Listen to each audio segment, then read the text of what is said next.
பொதுவாக இவங்க ஜெயிச்சாங்கன்னா இவங்க என்ன பண்ணணும், தொகுதி மக்கள் யார் யார் ஓட்டு போட்டாங்களோ தொகுதி மக்களை போய் நேரில் பார்த்து இவங்க வந்து நன்றி தெரிவிக்கணும். அதை விட்டுட்டு இவங்க வந்து முப்பெரும் விழான்னு சொல்லிட்டு முதல்வருக்கு விழா எடுக்கிறேன் அப்படின்னு சொல்லிட்டு கோயம்புத்தூரில் ஒன்று கூடுறாங்க. இன்னொரு விஷயம், இவங்க கோயம்புத்தூரில் இங்கிட்டு கேரளாவில் அணை கட்டுறான், அங்கிட்டு ஆந்திராவில் அணை கட்டுறான், அங்கிட்டு கர்நாடகாவில் அணை கட்டுறான். ஆனால் நீங்கள் வந்து என்ன பண்ணுவீங்க, உட்காந்துக்கிட்டு கும்பிடு போட்டுக்கிட்டு நாங்கள் தான் வந்து தமிழர்கள் நலனை பேணுறவங்க அப்படின்னு சொல்லி சொல்கிறீங்க. அப்போ அதை தான் அண்ணாமலை அவர்கள் கேட்குறாரு. இப்போ கோவையில் கூட நீங்கள் பார்த்துருப்பீங்க, சொற்ப வாக்குகளில் தான் ஒரு தோற்றாரு. இந்த மாதிரி மக்கள்லாம் பேசிட்டு வராங்க. உண்மையிலேயே அவங்க கூட்டணி வச்சிருக்கலாமா, இல்லை இந்தியா கூட்டணியில் இருக்கிற பல பேர் என்ன நினச்சிட்டு இருக்காங்க, ஆனால் இப்போ ஆட்சிக்கு வரலாம். இவங்க காங்கிரஸ் மட்டும் இப்போ எவ்வளோ வாங்கி வச்சுருக்காங்க, 99 சீட்டு. இந்த 99 சீட்டுக்கு கூட இருக்கிறதெல்லாம் பார்த்தீங்கன்னா ஒன்று நவகிரகம் மாதிரி 9 பக்கம் திரும்பிக்கிட்டு இருக்கிற கூட்டணி. வணக்கம் மேடம். வணக்கம். இப்போ வந்து பாஜக மாநில தலைவர் அண்ணாமலை வந்து ஒரு அறிக்கை வெளியிட்டிருக்காரு. கோவை மக்களுக்கு திமுக வந்து எதுவுமே செய்யலை, அந்த அளவுக்கு அவங்க கேட்குற விஷயங்கள் எதுவும் பண்ணலை அப்படின்ற மாதிரி அறிக்கை வெளியிட்டிருக்காரு. அதை பற்றி உங்கள் கருத்து என்ன? அதாவது இப்போ முப்பெரும் விழா அப்படின்றத வந்து இப்போ நாளைக்கு ஒன்று அரேஞ்ச் பண்ணியிருக்காங்க.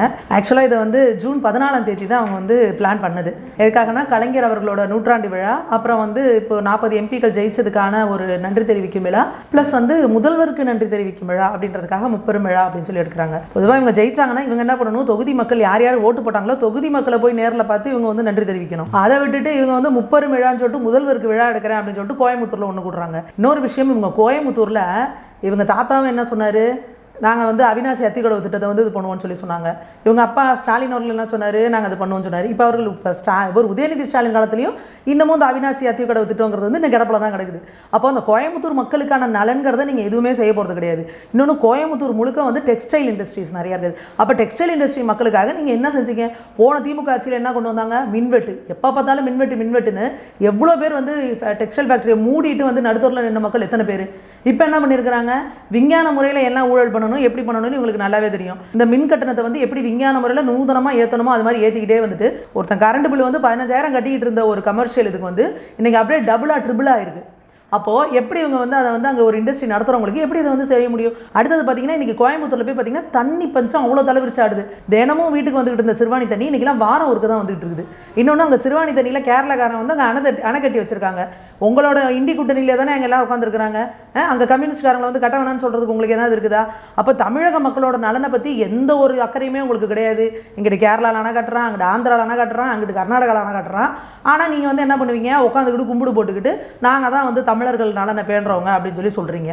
அப்போ அதை தான் அண்ணாமலை அவர்கள் கேட்குறாரு. நீங்கள் அந்த கோவை மக்களுக்கு எந்த நலனையுமே நீங்கள் செய்கிறது கிடையாது.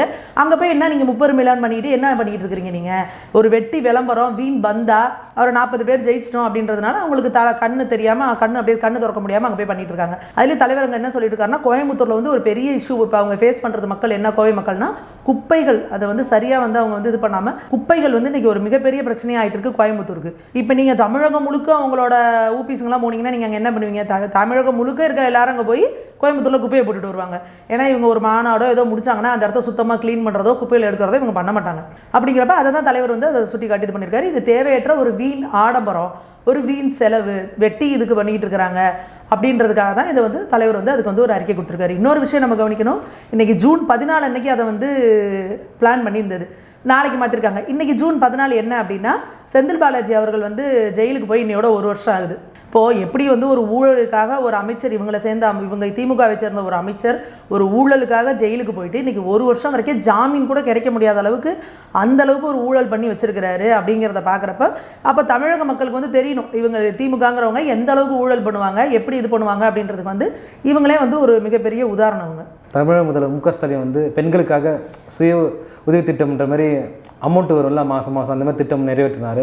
இப்போ வந்து என்ன சொல்லியிருக்காருன்னா, மாணவர்களுக்காக வந்து தமிழக புதல்வன் திட்டம்னு ஒரு திட்டத்தை அறிவிச்சிருக்காரு. அதை செயல்படுத்துவார். உண்மையிலே முதல்ல ஏற்கனவே ஏடிஎம்கே பீரியடில் அம்மா அவர்கள் சொன்னாங்களா, ஸ்கூல் ஸ்டூடெண்ட்ஸ்க்குலாம் வந்து லேப்டாப்பு சைக்கிள்லாம் அதெல்லாம் இப்போ கொடுத்துட்ருக்காங்களா? கிடையாது. ஏன் நிறுத்தி வச்சிருக்காங்க? நீங்கள் செய்யறதே ஒழுங்காக செய்யலை. இந்த ஸ்கூல் சில்ட்ரனுக்கு வந்து லேப்டாப் கொடுக்குறது அப்படிங்கிறது வந்து எவ்வளோ பெரிய ஒரு நல்ல ஸ்கீம். இதனால் அந்த குழந்தைகள் தங்களோட அந்த ஏழை குழந்தைகள் வந்து வாழ்க்கையில் அவங்களுக்கு வந்து அந்த லேப்டாப்புங்கிறத பார்க்குறதே எவ்வளோ பெரிய இதாக இருந்துச்சு. அந்த லேப்டாப்பை யூஸ் பண்ணி எப்படி தங்களோட அறிவை வளர்த்துக்கிட்டாங்க, எந்த அளவுக்கு இது பண்ணாங்க. இவங்க வந்தோன்னா என்ன பண்ணாங்க, அந்த லேப்டாப் ஸ்கீமே நிறுத்திட்டாங்க. அதுக்கப்புறம் இவர் என்ன சொன்னார், பொய்யாமொழி அவர்கள் வந்து மகேஷ் பொய்யாமொழி என்ன சொன்னார், நான் வந்து லேப்டாப் வேலை டேப் கொடுக்க போகிறோம் அப்படின்னாரு. நீங்கள் ஒரு டேப்லெட் கூட கொடுக்கல அந்த ஸ்டூடெண்ட்ஸ்க்கு. அப்போ நீங்கள் சும்மா ஸ்டேஜை கூப்பிட்டு நீங்கள் என்னது கலராக அறிக்கை விடுவீங்க, எல்லாம் பண்ணுவீங்க. ஆனால் எந்த அளவுக்கு ப்ராக்டிக்கலாக வந்து நீங்கள் ஃபீல்டில் அதை பண்ணிகிட்டு இருக்கீங்க அப்படின்றத அந்த அறிக்கை எடுத்தால் தான் தெரியும். பார்த்தீங்கன்னா வந்து செந்தில் பாலாஜியாக இருக்கட்டும், அப்புறம் பொன்முடி, அப்புறம் பல அமைச்சர்கள் மேலே வந்து பல கேஸுகள் இருக்குது. உண்மையாக இந்த அமைச்சர்கள் குற்றவாளிகளா இல்லை வந்து நிரபராதிகள்? குற்றவாளிகளா இல்லையான்னு இங்கே நம்ம வந்து யாரும் ஆர்வட சொல்ல முடியாது. அவர்கள் குற்றவாளிகள் அப்படின்னு சொல்லிட்டு கோர்ட்டில் வந்து அவங்களுக்கு தீர்ப்பு கிடச்சிருக்கு. பொன்முடி அவர்களுக்கு வந்து கோர்ட்டில் தண்டனை கிடச்சிருக்கு. அவர் என்ன பண்ணுறாங்க, உச்சநீதிமன்றத்தில் போய் தன்னோட வயசை காரணம் காட்டி எல்லாம் பண்ணி இப்போ வந்து அப்படியே வெளியில் இருக்கிறாங்க. அவங்களோட பதவி காதே வந்து ரத்தாச்சு. திரும்ப வந்து அவங்க ஹைகோர்ட்டில் சுப்ரீம் கோர்ட்டில் போய் போராடி அவங்க வந்து திருப்பி வாங்கி வச்சிருக்காங்க. இப்போ இவர் 30 விழா அப்படிங்கிறது செந்தில் பாலாஜி அவர்களோட சேர்த்து 40 விழான்னு எடுத்துட்டு லஞ்சம் ஊழல் மக்களை ஏமாத்துறதுக்கெல்லாம் பெஸ்ட்டு கட்சி இதுதான் சொல்லி 50 விழாவாகவே எடுக்கலாங்க. ஏன்னா எந்தளவுக்கு இவங்க வந்ததுலேருந்து மக்களுக்கு நான் அதை பண்ணுவேன் இதை பண்ணுவேன் அப்படின்னு வெறுமனை வெத்து பாய்ச்சவிடால் மட்டும்தான் இவங்க விட்டுட்டு இருக்காங்களே ஒழிஞ்சு இங்கே ப்ராக்டிக்கலாக ஃபீல்டில் என்ன நடக்குது.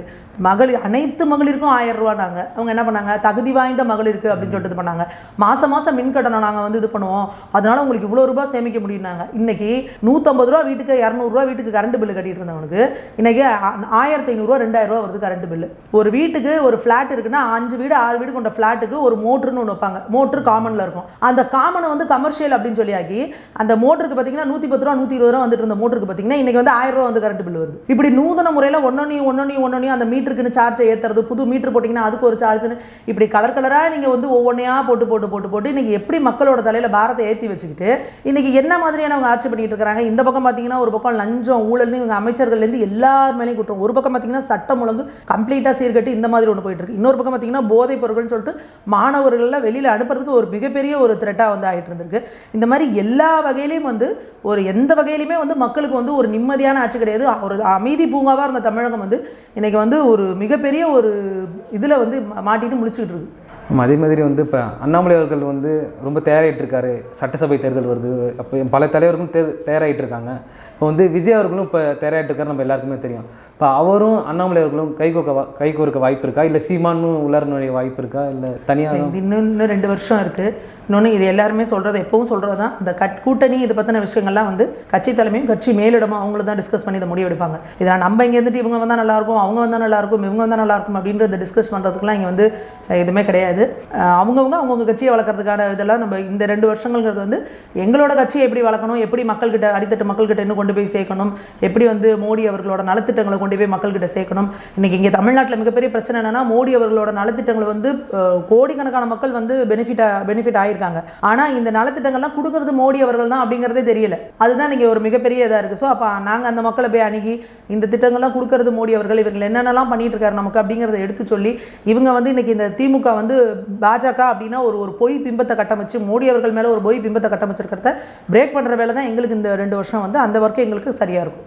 அதே மாதிரி பல மக்கள் வந்து அதிமுக தொண்டர்களாக இருக்கட்டும், இல்லை பாஜக தொண்டர்களாக இருக்கட்டும், எல்லாரும் நான் என்ன நினச்சிட்டு இருக்கேன், இவங்க 2 பேரும் இந்த தேர்தலில் கூட்டணி வச்சுருந்தாங்கன்னா திமுக 40 கனவு உடைச்சிருக்கலாம், பாதிக்கு மேலே நம்ம சீட்டு ஜெயிச்சிருக்கலாம். இப்போ கோவையில் கூட நீங்கள் பார்த்துருப்பீங்க, சொற்ப வாக்குகளில் தான் அவர் தோற்றாரு. இந்த மாதிரி மக்கள்லாம் பேசிட்டு வராங்க. உண்மையிலேயே அவங்க கூட்டணி வச்சிருக்கலாமா, இல்லை? இதை பல பேர் பேசிட்டாங்க. இதுக்கு அண்ணாமலை அவர்களும் பதில் சொல்லிட்டாங்க. எப்போவுமே வந்து நம்ம ஒரு கூட்டணி வச்சு இன்னொருத்தவங்க முதுகில் சவாரி பண்ணிட்டு போகிறோம் அப்படிங்கிறது இல்லாமல் தனிச்சு நின்று எங்களோட பலத்தை நிரூபிக்கணும் அப்படிங்கிறதான் தலைவர் விரும்பினார். இன்னொன்று, ஒரு கூட்டணி கட்சி அப்படின்னு போகிறோம்னா தார்மீகமாக அந்த கூட்டணி கட்சிக்கு கொடுக்க வேண்டிய மரியாதையும் அவர்களுக்கான அங்கீகாரத்தையும் கொடுக்கணும். அப்படி கொடுக்காத பட்சத்தில் எங்களுக்கு சுயமரியாதை முக்கியம் அப்படின்னு சொல்லிட்டு எங்கள் மாநில தலைவர் எடுத்த முடிவுக்கு வந்து கட்சி மேலிடமும் இணைஞ்சு வந்து இந்த இது எடுத்தாங்க. இவர் தனிச்சு நின்று இன்றைக்கி வந்து ஒரு பாஜக தலைமையிலான ஒரு கூட்டணியில் இன்றைக்கி வந்து நல்ல பர்சன்டேஜ் எடுத்து காமிச்சிருக்கிறாங்க. பாஜக வந்து போட்டியிடாத தொகுதிகளெல்லாம் கூட போட்டிக்கிட்டு இன்றைக்கி ஒரு நல்ல ஒரு ரீச் வந்து நிறைய இடத்துல போய் நின்றுருக்கு. தாமரை சின்னத்தை நிறைய மக்கள்கிட்ட வந்து கொண்டு போய் நாங்கள் சேர்த்துருக்குறோம். ஸோ அப்போ வந்து இது உண்மையாலுமே உண்மையாலுமே எங்களுக்கு ஒரு மிகப்பெரிய வளர்ச்சி. அடுத்து வந்து அடுத்தடுத்த கட்டத்துக்கு கட்சியை வளர்த்துட்டு போகிறதுக்கு தான் வந்து அதை பார்க்கணும் அப்படின்றத தான் வந்து தலைவர் வந்து விரும்புகிறார். இப்போ அடுத்த தேர்தலில் கூட்டணிக்கு வாய்ப்பு இருக்குங்களா? இப்போ அதிமுக அது எல்லாமே கட்சி தலைமை முடிவெடுப்பாங்க. அதை பற்றி இப்போ இப்போதைக்கு எங்களோட வேலை வந்து கட்சியை வளர்க்குறது, கட்சியை மக்கள்கிட்ட கொண்டு போய் சேர்க்கறது, சின்னத்தை மக்கள்கிட்ட கொண்டு போய் சேர்க்கறதும் மோடிஜி அவர்களோட நலத்திட்டங்களை மக்கள்கிட்ட கொண்டு போய் சேர்க்கறது தான் இப்போதைக்கு எங்களோட முழு கழுமலையாக இருக்குது. இப்போ அது மட்டும் இல்லை, இப்போ பல விஷயங்களுக்கு கேள்வி கேட்குறாரு, குரல் எழுப்புறாரு அண்ணாமலை அவர்கள். இதற்கான காரணம் என்ன? உண்மையிலே மக்களுக்கு அந்தளவுக்கு அவர் ஈடுபாடோடு இருக்காரு. எந்த விஷயத்துக்கு கேள்வி எழுப்புறாரு? இப்போ வந்து நேற்றையே பார்த்தீங்க காவேரி இஷ்யூ இருக்குது பார்த்தீங்களா, அதுக்கு கேள்வி எழுப்பினார். இப்போ முப்பெரும் விழா இதாக இருக்கட்டும், பல விஷயத்துக்கு அவர் வந்து அறிக்கை மூலயமா நிறைய மக்களுக்கு என்னென்ன தேவையோ அதை செய்யறதுக்காக தான் இன்னைக்கு வந்து அண்ணாமலை அவர்கள் இருக்காரு. ஏன்னா இன்னைக்கு இங்கே எதிர்கட்சியாக இருக்க அதிமுக வந்து பார்த்தீங்கன்னா அவங்க மௌன குரு மாதிரி அவங்க மௌன விரதத்தில் இருக்கிறாங்க. அவங்க இன்னைக்கு இவங்க திமுக என்ன பண்ணாலும் அவங்க கேள்வி கேட்கறதே கிடையாது. அவங்க ஒத்துக்கிட்டாங்க, ஓப்பனாக டிக்ளேர் பண்ணாங்க நாங்கள் திராவிட பங்காளிகள் அப்படின்னு சொல்லிட்டு. அதனால் அவங்க பங்காளிங்க ஒன்று சேர்ந்து அவங்க கிட்ட உண்மையாலே மக்கள் மேலே அக்கறை இருக்கிற ஒரு கட்சியாக பாஜக தலைவராக அவர் வந்து இன்றைக்கி என்ன செய்கிறார் அப்படின்னா, இந்த தமிழக மக்களுக்கு இதுதான் வந்து அவங்க ஒன்று பண்ணுறாங்க அப்படின்னா, அப்போ அந்த இடத்துல வந்து மக்களோட பக்கத்துலேருந்து நின்று கேள்வி கேட்க வேண்டிய ஒரு தார்மீக கடமை அவங்களுக்கு இருக்குது. அப்போ அந்த இடத்துல ஒரு எதிர்க்கட்சி தலைவராக நின்று தன்னோட இதில் வந்து அவருக்கு சொல்ல வேண்டிய கடமையில் அவர் இருக்கார். அதனால் அவர் அந்த கருத்துக்களை வெளியிடுறாரு. அதுதான். அப்போ அவர் வந்து தவறான தகவல்களையோ தவறான புள்ளி விவரங்களையோ எந்த இடத்துலையுமே கொடுக்கல. எந்த இடத்துலலாம் இவங்க வந்து தப்பு செய்கிறாங்களோ, எந்த இடத்துல தவறுறாங்களோ அந்த இடத்துல வந்து அதை சுட்டிக்காட்ட வேண்டிய வேலையை தான் அவர் வந்து பண்ணிகிட்டு இருக்கிறாரு. தமிழக அரசு பார்த்தீங்கன்னா வந்து காவிரி நீராக இருக்கட்டும், அப்புறம் வந்து இங்கே கேரளா சைடில் பார்த்தீங்கன்னா இந்த அணை கட்டுறாங்க. இதுக்கு வந்து தமிழக அரசு எதுவும் முயற்சியை முன்னெடுக்க மாட்டாங்க. இது எதுனா காரணமாக இருக்கும்? அது எந்த இடத்துலையுமே தமிழக அரசு எதுலையுமே செயல்படலையே. செயல்படாத ஒரு அரசாக தான் இருக்குது. எந்த இடத்துலையுமே வந்து ஒரு அவங்களே புகழ்ந்துக்கிறாங்க, அவங்களே சுயத்தப்பட்டு அடிச்சுக்கிறாங்க. ஆகா நாங்கள் அருமையான ஆட்சி, அற்புதமான ஆட்சி அப்படின்னு சொல்லி அவங்க புகழ்ந்துக்கிட்டு அவங்க ஏதோ ஒரு மாய லோகத்தில் இருந்துகிட்டு இருக்கிறாங்க. இங்கே கிரவுண்ட் ரியாலிட்டி என்ன அப்படின்னு நியூஸ் பேப்பர்லாம் படிக்கிறாரா முதல்வர் அவர்கள்?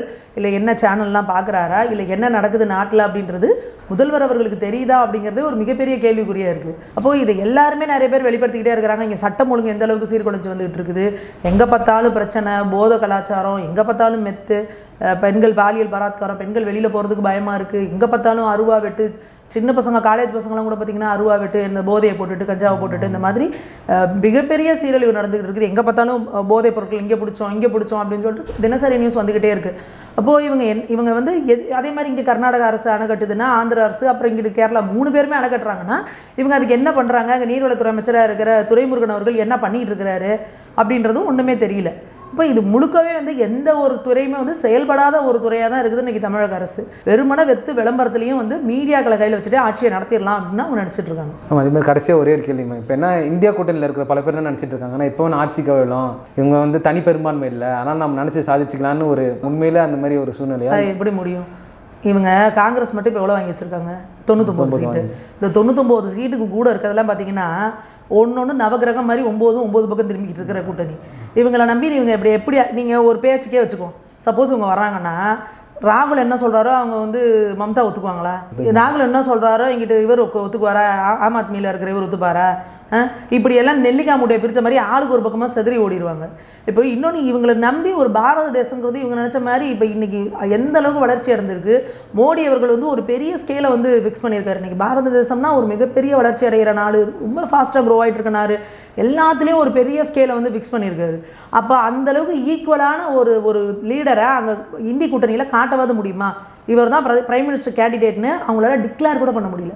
ஏன்னா அந்த ஒட்டுமொத்த கூட்டணியிலையும் சேர்த்து யாராவது ஒருத்தர் கூட மோடிஜி அவர்களுக்கு அவர் ஈக்குவலான ஒருத்தர்ப்பா, இந்த அளவுக்கு ஒரு திறமையானவர், இந்த அளவுக்கு ஒரு பேச்சு நல்ல திறமை இருக்கிறவர், இந்த அளவுக்கு மக்கள் பணி இறங்கி செய்யக்கூடியவர், இந்த அளவுக்கு வந்து வெளிநாடுகளோடலாம் நல்ல ஒரு தொடர்பில் இருக்கக்கூடியவர், இந்த மாதிரி அவரோட லெவலுக்கு ஈக்குவலாக ஒரு தலைவர் அவங்களால காமிக்க கூட முடியல. அப்படி இருக்கிறவங்க வந்து இன்னமும் உட்காந்துக்கிட்டு இப்படியே பகல் கனவு கண்டுக்கிட்டே இருந்தால் அது பகல் கனவாக தான் இருக்கும். ஆகாச கோட்டை கட்டிகிட்டே இருப்பாங்க, நான் இப்படி வச்சு இப்படி பண்ணுவேன் அப்படி பண்ணுவேன்னு இவங்க கனவுலேயே பண்ணிட்டு இருப்பாங்க. அதுக்குள்ளே 5 வருஷம் முடிஞ்சு போயிடும். திருப்பி 2029 பாஜக தான் ஆட்சி அமைக்கும். அதில் எந்த சந்தேகமும் கிடையாது. நன்றி. இவ்வளோ நேரம் உங்கள் நேரத்தை செலவிட்டதுக்கு ரொம்ப நன்றி. நன்றி.